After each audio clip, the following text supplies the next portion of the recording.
Have you ever cooked a big meal, perhaps a Sunday roast, or a lovely big batch of rice with your favorite curry, and felt that comforting sense of accomplishment? Knowing you'll have delicious leftovers for days, it's thrifty, it's convenient, and it feels like you're being smart. We all do it. We pop the leftovers in the fridge, and then later in the week, we pull them out, pop them in the microwave or the oven, and dinner is served in minutes. It's a routine most of us have followed for years, maybe decades. But what if I told you that this simple, everyday habit, with certain foods, could actually be doing more harm than good? That the very act of reheating some common things you eat could potentially be putting your health at risk? It sounds alarming. I know.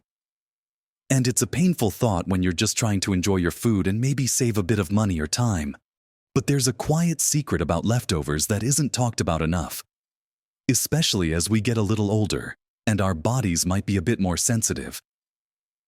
In this video, we're going to look at 5 specific foods you should think twice about reheating. And why. Understanding this simple truth can make a real difference in your well-being and prevent some nasty tummy troubles you just don't need. Stick around to the very end because I have something important to share that ties all of this together and might change the way you look at your fridge. So, let's dive right in. The first food on our list, and one that catches many people off guard, is rice. Yes, plain old rice. We cook it for so many meals, stir-fries, curries, as a side for chicken or fish. It's easy to make too much, isn't it? You scoop the leftovers into a container, pop it in the fridge, and plan to have it with something else the next day, or maybe the day after. The problem with reheating rice isn't actually the reheating itself, but what can happen before you even get to that stage. Cooked rice can contain spores of a bacterium called Bacillus cereus. Now, these spores are pretty tough little things, and they can actually survive the cooking process. If cooked rice is left standing at room temperature for too long after it's cooked, these spores can multiply and grow into bacteria. And here's the really tricky part: these bacteria can produce toxins. It's these toxins, not the bacteria themselves, that can make you feel really unwell. Reheating the rice won't necessarily kill these toxins. You can heat it up until it's piping hot, but those toxins can still be there, ready to cause havoc in your digestive system. We're talking about classic food poisoning symptoms: nausea, vomiting, stomach cramps, diarrhea, usually kicking in anywhere from 30 minutes to a few hours after eating the contaminated rice. It's miserable, and something you definitely want to avoid. Think about how often you've had a big pot of rice sitting on the counter while you finish dinner or clean up. Those few hours at room temperature are exactly what those Bacillus cereus spores need to start their work. The longer it sits out, the more bacteria grow and the more toxins they can produce. This is why it's so crucial to handle cooked rice properly from the moment it's finished cooking. The key is rapid cooling and prompt refrigeration. If you've cooked rice and have leftovers, try to cool it down as quickly as possible. Splitting a large batch into smaller containers helps it cool faster. Once it's cool enough to go into the fridge without warming everything else up, ideally within an hour or 2 of cooking. Definitely no more than 2 hours. Get it in there. And when it comes to reheating, honestly, the safest bet is often to avoid reheating altogether if you can. Maybe use the cold rice in a salad, if that works for your dish. But if you do reheat it, make sure it's heated through completely, steaming hot, throughout. However, even then, the toxin risk remains if it wasn't stored correctly initially. For most people, especially as we get older, our immune systems might not be as robust as they once were, making us more susceptible to these kinds of foodborne illnesses. A bout of food poisoning isn't just uncomfortable. It can be dehydrating and really knock you off your feet for a few days. So, with rice, the simple painful truth is that delicious. Leftover rice, if not handled perfectly from pot to fridge, can harbor invisible dangers that reheating won't eliminate. It's a silent threat in something so seemingly innocent, It really makes you think twice, doesn't it? Is that convenience worth the potential risk for many? Opting to cook just enough rice for a meal, or being incredibly diligent about rapid cooling and refrigeration and eating it very soon after, like within 24 hours, might be the best approach to avoid this hidden pitfall.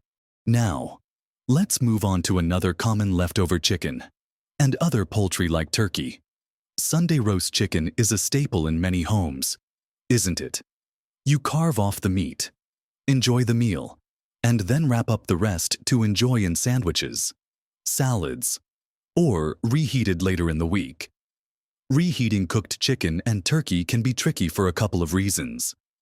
The main concern here is bacterial contamination, particularly with Salmonella or Campylobacter, which are common bacteria found on raw poultry, while cooking thoroughly kills these bacteria. Improper cooling or reheating can allow any surviving bacteria, or new bacteria introduced after cooking, to multiply rapidly. The structure of poultry meat also changes when it's cooked. Reheating it, especially multiple times or unevenly, can dry it out and make it tough, which isn't pleasant. But the bigger issue is safety. When you reheat chicken, you need to ensure it reaches a safe internal temperature all the way through, usually around 74 degrees Celsius or 165 degrees Fahrenheit, to kill any bacteria that might have grown since it was first cooked. The painful reality here is that uneven heating, like often happens in a microwave, can leave cold spots where bacteria can survive and continue to multiply. Eating chicken that hasn't been reheated properly can lead to food poisoning, with symptoms similar to those from unsafe rice stomach cramps, diarrhea, fever, nausea, and vomiting. Again, for older adults, these symptoms can be more severe and lead to complications like dehydration. So, how do you manage leftover chicken safely?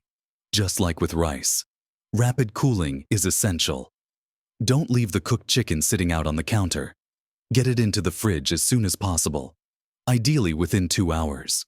When you plan to reheat it, it's best to reheat it only once. If you know you'll only need a portion, just take out that amount and reheat it separately. Reheating the whole batch only to put leftovers back in the fridge isn't recommended. And when you do reheat it, make sure it's piping hot all the way through. If you're using a microwave, stir it halfway through the heating time to ensure even heating, and let it stand for a minute or two afterwards to allow the heat to distribute. Using an oven or stovetop might give you more even heating than a microwave, especially for larger pieces. But honestly, similar to rice, sometimes the safest and simplest option is to enjoy leftover chicken cold in salads, sandwiches, or wraps. This completely bypasses the reheating risk. Thinking about the potential consequences, a nasty case of food poisoning that could really set you back, makes you appreciate the importance of these simple steps. It's not about being overly cautious. It's about being smartly cautious with foods that are known culprits, if not handled with care. Properly storing and carefully reheating or choosing to eat cold are the secrets to enjoying your leftover chicken without the hidden danger. It's about being mindful in the kitchen. A small effort for a big payoff in terms of your health and comfort.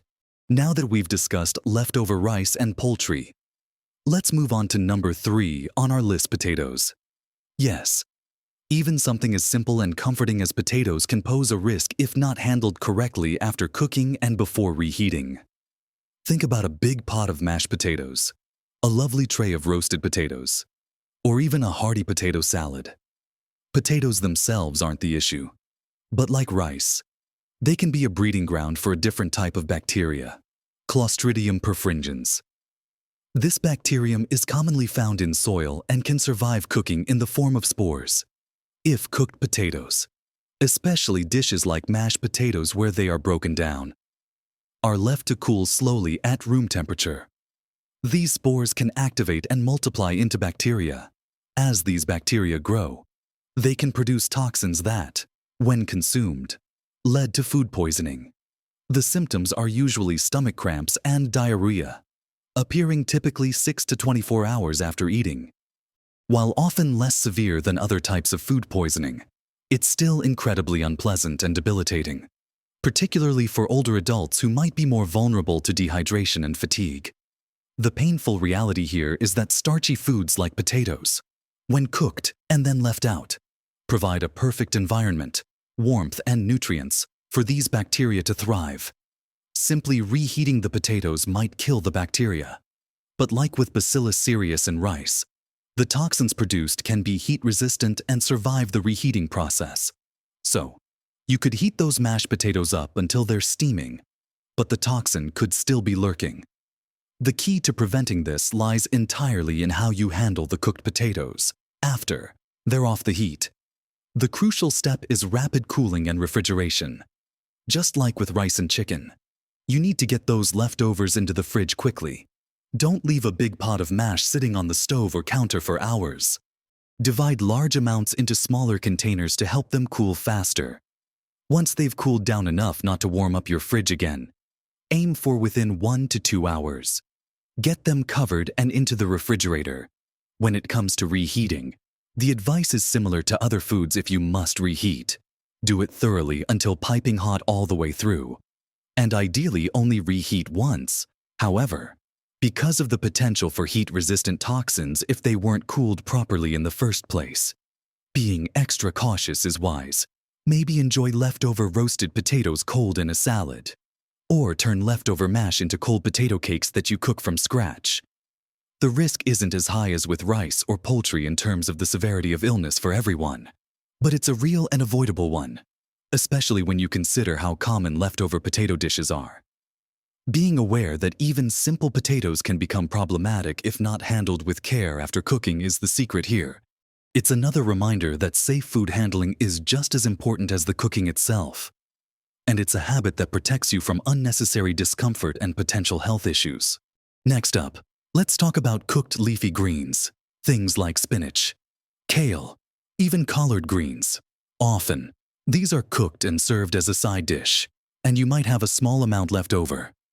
While eating fresh greens is wonderfully healthy, reheating cooked greens is something you should approach with caution. The concern here relates to nitrates. Leafy green vegetables naturally contain nitrates. These nitrates are generally harmless and can even have some health benefits in their natural state. However, when greens are cooked and then allowed to cool and are stored, bacteria in the food can convert these nitrates into nitrites. And then, when these nitrites are reheated, they can be further converted into compounds called nitrosamines. Some nitrosamines are known carcinogens, meaning they have the potential to increase the risk of cancer. Now, it's important not to panic. The amount of nitrosamines formed from reheating a small portion of greens is likely very small, and the evidence linking this specific pathway to increased cancer risk in humans from reheated greens isn't definitive or strong enough to cause widespread alarm for occasional consumption. However, for vulnerable populations, and as a general principle of reducing exposure to potentially harmful compounds, it's something worth considering, especially if you eat cooked greens frequently and reheat them regularly. Beyond the potential formation of these compounds, reheating cooked greens can also cause them to lose nutrients, particularly water-soluble vitamins. They can also become pretty unappetizing, mushy, and dull in color. The painful reality here is that you might think you're getting a second dose of healthy vegetables, but you could be getting fewer nutrients and potentially exposing yourself to something you'd rather avoid. The secret here is simplicity. It's generally recommended to eat cooked greens fresh after they are prepared. If you do have leftovers, the safest approach from a chemical standpoint is often to just discard them. Or, if you're determined to use them, perhaps incorporate them cold into a dish where they aren't reheated. Freezing cooked greens immediately after cooking might mitigate some of the nitrite conversion, but the quality upon reheating might still be poor, and the potential risk, while small, is still there. This isn't about causing undue fear, but about being informed about the subtle changes that can happen to food when it's cooked, cooled, and reheated. For most people, enjoying fresh, cooked greens is the way to go. And if there's a small amount left over, perhaps it's best to let it go. It's a situation where the convenience of reheating might not outweigh the potential, albeit small, risks and the loss of nutritional value and quality. Making just the right amount of greens for your meal is often the easiest and safest solution. Finally, let's talk about seafood. Reheating leftover fish or shellfish can be particularly risky. Seafood is highly perishable and can spoil much faster than other types of meat. Raw seafood often contains bacteria, and while cooking kills most of them. Improper cooling and storage afterwards allow any surviving bacteria to multiply very quickly. Additionally, certain types of fish can contain toxins that aren't destroyed by cooking or reheating. The big concern with reheating seafood, beyond general bacterial growth like Salmonella or E. coli, is the potential for developing toxins that cause scombrotoxin poisoning, also known as histamine poisoning, particularly in fish like tuna, mackerel, and mahi-mahi, if they haven't been stored at cold temperatures after being caught. While this starts way before it gets to your kitchen, subsequent improper handling and temperature abuse can make things worse. More commonly, the issue is just the rapid multiplication of common spoilage bacteria and pathogens on any type of cooked seafood that isn't cooled and refrigerated quickly.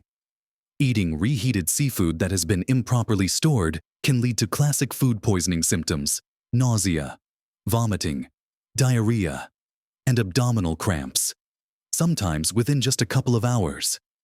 Scombrotoxin poisoning can cause flushing, sweating, dizziness, headache, and gastrointestinal issues, often mistaken for an allergic reaction.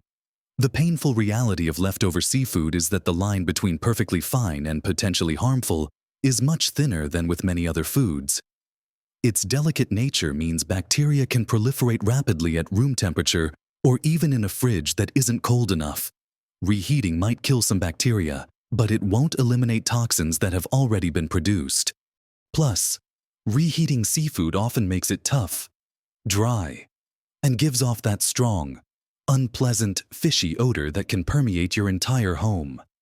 This smell is often a sign that spoilage is already underway. The secret to safely handling cooked seafood leftovers, if you even choose to have them, is incredibly strict temperature control. Get it into the fridge within an hour, ideally, especially if your home is warm. Ensure your fridge is at the correct temperature below 4 degrees Celsius or 40 degrees Fahrenheit. And when reheating, if you dare, it needs to be heated thoroughly and evenly to that safe internal temperature, 74 degrees Celsius or 165 degrees Fahrenheit. But honestly, many food safety experts recommend just eating cooked seafood fresh and not keeping leftovers at all. If you have some left, perhaps it's better used cold in a salad or discarded rather than risking reheating. Considering the potential for rapid bacterial growth and toxin formation, the convenience of reheating seafood simply doesn't outweigh the risks. It's a food best enjoyed fresh from the first cooking. This might mean buying or cooking smaller portions to avoid leftovers in the first place, which is a small change that can significantly reduce your risk. It's about making informed choices for your safety and enjoyment of food. Well, we've covered quite a few things today, haven't we? We've talked about rice, poultry, potatoes, cooked greens, and seafood, common foods that, while perfectly healthy and delicious when fresh, can become problematic when reheated, if not handled with the utmost care. The common thread through all of this is how the food is treated between the time it finishes cooking and the time you consider reheating it. It's not about reheating being inherently evil for all foods, but about understanding that some foods, due to their composition or the types of bacteria they can harbor, require extra vigilance. Leaving food out at room temperature for too long is the primary culprit, creating a perfect breeding ground for bacteria that can produce heat-resistant toxins. The painful reality is that many cases of seemingly random stomach upset or food poisoning that we might dismiss as a bug could actually be linked to improperly handled leftovers. It's a hidden risk in our own kitchens. But please, don't let this information make you fearful of leftovers altogether. The secret here isn't to waste food, but to handle it smartly. Rapid cooling and prompt refrigeration are your best friends. Getting food into the fridge within 2 hours of cooking and ideally sooner, especially for things like rice or seafood, makes a massive difference. Storing leftovers in shallow containers helps them cool down faster than one large deep container. And labeling your containers with the date you cooked the food is a simple habit that helps you know how long they've been in the fridge. Most leftovers are best eaten within 3 to 4 days. For rice, some experts even recommend within 24 hours. When you do reheat foods that are generally safe to reheat, like many casseroles or cooked meats other than poultry, which needs extra care, always ensure they are heated through until steaming hot again. 74 degrees Celsius or 165 degrees Fahrenheit internally. Don't just warm them up, you need to kill any bacteria that might have grown. Remember, small changes in your kitchen habits can make a big difference to your health and happiness. Being mindful of how you cool, store, and reheat certain foods is a powerful way to protect yourself and your loved ones from unnecessary illness. It's about treating your food with respect and understanding the science behind why certain practices are recommended. You've spent time and effort cooking delicious meals. Taking a few extra steps to ensure the leftovers are safe is just an extension of that care. It's empowering to have this knowledge and apply it to your daily routine. Don't feel bad if you haven't been doing this perfectly. Most people haven't. The important thing is learning and making adjustments going forward. Every small step you take towards safer food handling is a step towards better health and peace of mind. What do you think about these foods? Were any of them a surprise to you? Had you heard this before? Or is this news to you? I'd love to hear your thoughts or any of your own experiences with leftovers in the comments below. Sharing our experiences helps us all learn. And if you found this video helpful, if you learned something new that you plan to put into practice, please give it a thumbs up. That simple click tells me I'm creating content that's valuable to you and helps other people find this information too. And please, consider subscribing to my channel and ringing that notification bell. That way, you won't miss out on future videos where we explore simple, practical ways to live healthier, happier lives, especially as we navigate these wonderful years. Taking care of yourself in these everyday ways is truly an act of self-love. Keep learning, keep growing, and keep enjoying your food safely. Live your best life at every age.